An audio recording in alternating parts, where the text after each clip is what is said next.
बिस्मिल्लाहिर्रहमानिर्रहीम। अस्सलाम वालेकुम। Welcome back to MK vlog. आज का हमारा व्लॉग स्टार्ट हो रहा है टेरेस की क्लीनिंग से, जो कि एवरी 15 डेज़ में जिसकी नीड होती है। लाइक सारे प्लांट्स में जो ब्राउन लीव्स, सारे ड्राई लीव्स आ जाते हैं, रिमूव करना बहुत इंपॉर्टेंट होते हैं। और उसके बाद खाद मिट्टी उसकी चेंज करना, ये सब चीज़ें एवरी 15 डेज़ में आपको करनी पड़ती हैं। और वैसे तो ये ऑल्टरनेट डेज पे वॉश हो ही रहा होता है, लेकिन फिर प्रॉपर क्लीनिंग के बाद पूरा टेरेस वॉश होता है। तो आज सबसे पहले सुबह उठ के हमने यही काम शुरू कर दिया था। इसके साथ साथ मुझे अभी स्कूल का लंच बॉक्स रेडी करना था और ऑफिस के लिए लंच बॉक्स रेडी करना था। तो बस मैंने सारी इंस्ट्रक्शंस दे दी थी कि क्या काम किस तरह से होगा। उसके बाद मैंने अपने ओट्स रेडी किए ताकि ये रखे हुए होंगे तो ये जैसे ही बच्चे स्कूल जाएंगे मैं अपना ब्रेकफास्ट कर लूँ। यहाँ पे मैंने बच्चों के लिए बनाए थे आलू के पराठे, साथ में क्यूकम्बर्स थे, योगर्ट, ग्रेप्स, डेट और फिग। एक लंच बॉक्स मैंने ये रेडी किया था सैलेड और पराठे रोल का। उसके बाद मैं यहाँ पर आ गई थी जी आयरन करने के लिए, क्योंकि मुझे 1 वीक के एक साथ ही इकट्ठे करने होते हैं। अपने आयरन करके मैं रख देती हूँ, बस जो टाइम जैसे मिलता है उसी तरह से। तो आपकी छुट्टी हो जाती है कि आपके पास फिर ये होता है कि कोई भी ड्रेस पहनना हो तो रेडी होता है। तो ये ऑलमोस्ट मेरे पास 5 से 6 ड्रेसेस थे जो मैं अभी आयरन के लिए लेकर आ गई थी। और बस ये करने के बाद जो है मुझे आज बनाना था चने की दाल का हलवा। तो ये सब चीज़ें मैंने निकाल के रखी हुई हैं। मैं आपको बताती हूँ कि हाफ़ kg मेरे पास चने की दाल थी। ये ड्राई मिल्क पाउडर था मेरे पास जो मैं खोए की जगह यूज़ करती हूँ। घी था मेरे पास ½ कप। शुगर इसमें जाएगा 1 कप। और इसके बाद 2 इलायचियाँ हैं। और मिल्क जो है वो 1 से 1.5 लीटर जाता है। तो ये मैं आपको बता रही हूँ ½ kg चने की दाल का हलवा, जो कि बहुत क्विक बन जाता है। जितना ज़्यादा आप बढ़ाएंगे दाल की क्वांटिटी को, उतना ही ज़्यादा इसको भूनना और ये बड़ा मुश्किल हो जाता है। तो मैं एक दफ़ा बनाने की जगह 3 से 4 दफ़ा बनाने को प्रेफरेंस देती हूँ कि भाई इससे बहुत बेहतर है कि आप एक ही दफ़ा हाथ में दर्द कर लें भून भून के। तो यहाँ पे सबसे पहले मैंने मिल्क ले लिया है। जो दाल को जो है वो पानी में बॉईल करते हैं, लेकिन मेरा तरीका ये है कि मैं इसको दूध में ही बॉईल करती हूँ। बहुत ही डिलीशियस हलवा बनता है।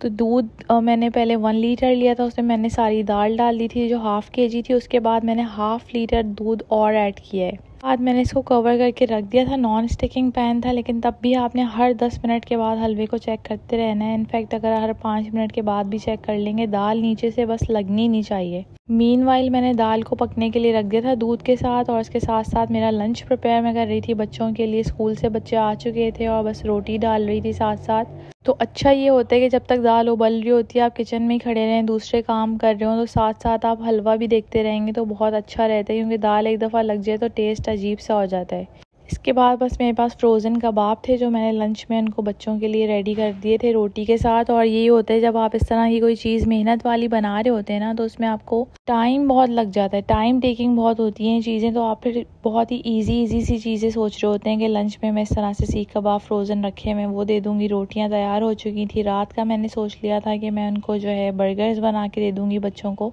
तो बस यहाँ पे देखें काफ़ी हद तक दाल थिक हो गई थी और ये गल चुकी थी। मैंने चेक कर लिया था कि दाल गल चुकी है।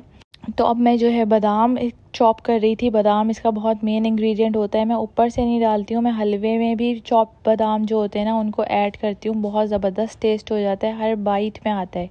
तो यहाँ पे मैंने जो है बादाम चॉप कर लिए थे, बहुत ही ज़बरदस्त टेस्ट आता है उसका। उसके बाद ये हैंड ब्लेंडर से मैंने दाल को पूरा ग्राइंड कर लिया था। इसका बेनिफिट यही होता है कि आप गरम दाल को भी कर सकते हैं। अदरवाइज़ ये है कि आपको ठंडा होने का वेट करना पड़ता है और फिर आप ब्लेंडर में डालें और उसको जो है बनाएं तो उसमें काफ़ी टाइम लग जाता है। तो ये हैंड ब्लेंडर से थोड़ा ये ईजी हो गया है। अच्छा जी, यहाँ पे मैंने ½ कप घी ले लिया है, जो कि मैं साथ साथ देखती रहूँगी जब घी की मुझे नीड होगी, क्योंकि मैंने बाद में भी ऐड किया था। तो आप इसमें तकरीबन उसके बाद भी 5 से 6 टेबल स्पून मैंने ऐड किए थे। तो यहाँ पे मैंने इलायची डाल दी है, जिससे बहुत ही ज़बरदस्त खुशबू आ जाती है। किसी भी हलवे को बनाने से पहले इलायची मस्ट इंग्रेडिएंट होता है। इलायची को हमने थोड़ा सा गर्म घी में कड़कड़ाना है ताकि उसकी खुशबू आ जाए। उसके बाद हमने ये जो दाल और दूध का मिक्सचर ब्लेंड करके रखा हुआ था, इसको हम ऐड कर देंगे इसके अंदर। और अब टाइम शुरू होगा कि थोड़ी देर आप इसको मिक्स करने के बाद इसको कवर करके रख दें, क्योंकि इस टाइम पे बहुत छींटे उड़ते हैं। क्योंकि पानी जो मॉइस्चर होता है दाल के मिक्सचर में, वो जब घी से मिलता है तो वो काफ़ी छींटे उड़ाता है।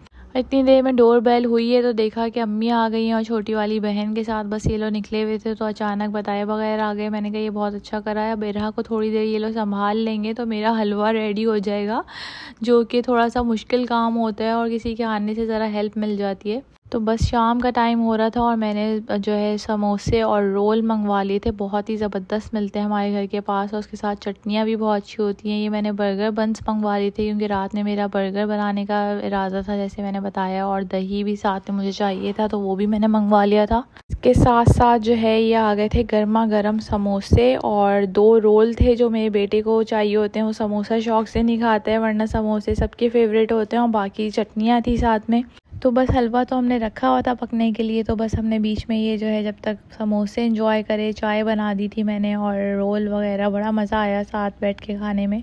इसके बाद बस जा रहे थे, अम्मी और बहन थोड़ी सी देर के लिए आए थे, अचानक आ गए थे। बहुत अच्छा टाइम स्पेंड हुआ और उसके बाद जो है वो इरा का एक राउंड लगाना ज़रूरी होता है, तो वो बस साथ जाके बैठ गई थी।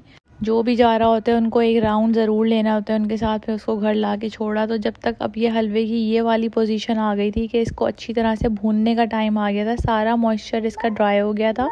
तो बस अब इस स्टेज पे इसको बहुत ज़्यादा भूनना होता है, इतना भूनना होता है। इसका सारा मेन काम ही ये होता है कि बस इसको भूनते रहना है, भूनते रहना है। सारी मेहनत आपको इस वाले टाइम पे लगती है। ये हलवा इतना आसान नहीं होता है। अच्छी तरह से भून लेने के बाद हम इसमें चीनी ऐड करते हैं। चीनी ऐड करने के बाद फिर हलवा थोड़ा पानी छोड़ देता है, जिसको दोबारा से अच्छी तरह से भूनना पड़ता है। और बहुत ज़्यादा भूनने के बाद जब ये बिल्कुल ड्राई हो जाता है, जब इसके अंदर खोया ऐड किया जाता है, जिसकी जगह मैंने पाउडर मिल्क यूज़ किया है। ये बहुत ज़बरदस्त टिप है। अगर आपके पास खोया नहीं है तो आप पाउडर मिल्क यूज़ करें, बहुत ज़बरदस्त टेस्ट आएगा, बिल्कुल खोए जैसा टेस्ट आएगा, कोई भी डिफरेंस नहीं लगेगा आपको। इसके बाद लास्ट में मैंने जो क्रश बादाम रखे हुए हैं वो इसके अंदर ऐड करूँगी। इसको ऐड करने से बहुत ज़बरदस्त टेस्ट आता है। ऊपर से तो हम लोग करते ही हैं इसको गार्निश, लेकिन जो इसके साथ ही कुक होते हुए हम ऐड करते हैं ना, उससे हर बाइट में आपको टेस्ट आएगा। यहाँ पर जो है वो खुशबू इतनी ज़बरदस्त फैली हुई होती है कि बच्चे अपनी प्लेट लेकर आ रहे होते हैं, अभी रेडी भी नहीं हुआ भाई, और उसमें से टेस्टिंग शुरू हो जाती है। तो बस यही होता है, जब बच्चों को पसंद हो चीज़ें, फिर होममेड आप उनको बना के दें तो वो शौक़ से खा लेते हैं। इसके अलावा बस मैंने इसको निकाल लिया था। अच्छा, मैं इसकी कतलियाँ नहीं करती हूँ जैसे लोग करते हैं ना, कतलियाँ बना के और थाल में उसको सेट कर लेते हैं। मेरे घर में जो है चने की दाल के हलवे को इस तरह से खाया जाता है कि इस तरह। अभी तो मैं निकाल रही थी, सर्व कर रही थी, सर्व कर दिया। उसके बाद मैं इसको एयरटाइट बॉक्स में रख लेती हूँ और इसको फिर जो है हर दफ़ा गरम करके ही खाया जाता है, या तो घी के साथ या बगैर घी के भी। बस आपने इसको गरम किया और जब खाया, इस तरह से कतलियों वाला नहीं खाया जाता है हमारे घर। तो बस यहाँ पे सारी मेहनत वसूल हो गई थी। बहुत ही डिलीशियस हलवा बना था, मैंने ख़ुद भी टेस्ट किया, मुझे भी बहुत ज़बरदस्त लगा। और जो है आप लोग भी इस रेसिपी से ट्राई कीजिएगा, बहुत ही इजी रेसिपी मैंने शेयर करी है। और अपना फीडबैक ज़रूर दीजिएगा और बताइएगा कि आपको हलवे की रेसिपी कैसी लगी। आप लोग भी इसी तरह से बनाते हैं। और अगर मेरा व्लॉग पसंद आया हो तो इसको सब्सक्राइब कीजिएगा, लाइक कीजिएगा, बेल आइकन को हिट कीजिएगा। Thank you so much for watching. अल्लाह हाफ़िज़।